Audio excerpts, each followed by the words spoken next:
Artyom! Over here! If we are to survive, this threat must be eliminated, no matter the cost. Eliminated.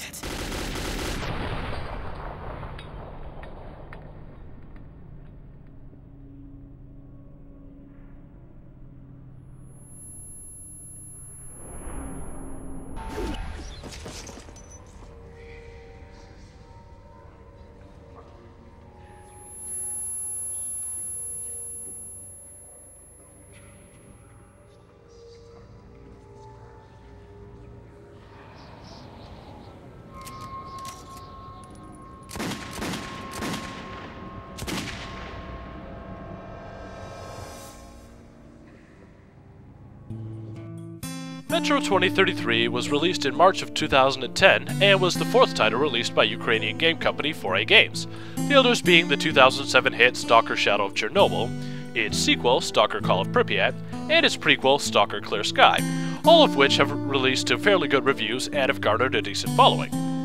Metro 2033 is based on a Russian best-selling novel of the same name, which was released in 2007. This story is about a society living in Moscow subway stations, or metros, 20 years after a nuclear war has destroyed almost all of humanity. In this story, you play as Artyom, a young man who sets out to protect his home metro from a group of psychic mutants named the Dark Ones. But, on the way, he must fight through mutants, bandits, ghosts, whatever the hell these things are, neo-communists, and neo-Nazis. Hey, I couldn't make this shit up if I tried. Furthermore, Artyom is constantly being plagued by visions. Some beautiful, some terrifying. And now, the reviewing. This game is a first-person shooter and is following the newer fad of having almost no heads-up display whatsoever. Instead, the player must rely on visual clues and Artyom's heartbeat to tell the amount of health he has. Also, when going up to the surface, you must keep an eye on your watch to see how much time you have left until you need to change the filter on your gas mask. Your watch also indicates how visible you are to enemies. And finally, the only way to see your objectives or figure out where you're supposed to be going is by looking at Artyom's journal, which shows your objective and points you in the right direction with its compass. In fact, the only heads-up display in the game is available when choosing weapons or choosing which ammunition to use. And speaking of ammunition, let's talk about the in-game economy.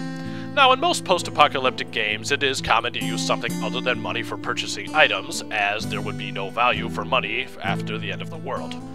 In some games, the currency is in bottle caps. In others, you would barter items for other items. In this game, you use bullets. More specifically, 5.56 military-grade rounds. Confused? Well, allow me to elaborate. You see, if there were no need for greenbacks, people would need to trade something of value. In this case, when people are under constant threat of being attacked by mutants and raiders, then they would have a greater need for bullets. So, while playing this game, you have to make a choice. Use the military-grade rounds, which are much more effective in combat, but are much more expensive, or you can use what are called dirty rounds. Rounds that are made in the metros, which are less effective in combat, but are much cheaper and easier to come by. Now, as far as the gameplay goes, this game consists of 38 missions spread across 7 chapters, which will give you about 12 to 15 hours of game time. This game utilizes both the stealth and the one-man army mentality. In other words, you can shoot your way through every encounter with little to no problem. On the other hand, you can just as easily sneak your way through most missions with little to no killing whatsoever. Choice is yours. Now, the problems with this game are threefold. The first problem is the AI. Now, there are times when the enemies will tactically lure you into a trap in which they will mow you down when you least expect it. On the other hand, the enemies at many times will just inexplicably leave their cover and charge at you when you are aiming right at them. The second problem is the hit detection. There are many times in this game when you will be absolutely sure that you have an enemy's head lined up in your crosshairs, and yet the game may seem to disagree. The final problem, if you even want to call it that, is the difficulty.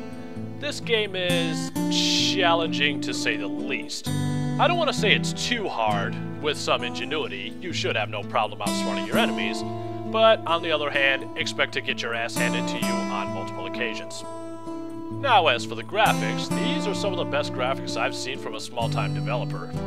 Ever. The character models and environments are just absolutely beautiful. So, if you like the post-apocalyptic style of games, are a fan of first-person shooters, enjoy a good story, and enjoy good graphics, you really can't go wrong with this game. This game is available on Steam right now for only $40, or more likely cheaper if you're watching this video at a later time. So, until next time, comrades, this has been E-Dog. Das Vidania.